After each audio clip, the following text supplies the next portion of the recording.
Hei, eu sunt Caisă și trebuie să recunosc, am avut multe momente în viața mea de Caisă românească în care mi-a fost rușine. Așa că azi despachetăm rușinea, emoția noastră națională.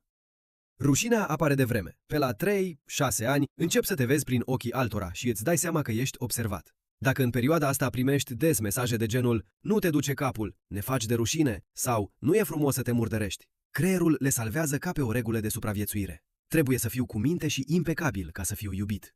Și uite așa, ajungem la maturitate să căutăm perfecțiunea, să rămânem în relații nefericite, să amânăm lucruri din teama de a nu fi judecați și uneori să ne scuzăm pentru simpla noastră existență.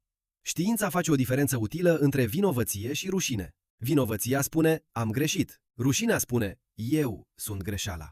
Dar rușinea minte, ne spune că suntem prea mult sau prea puțin, când de fapt suntem exact cât trebuie.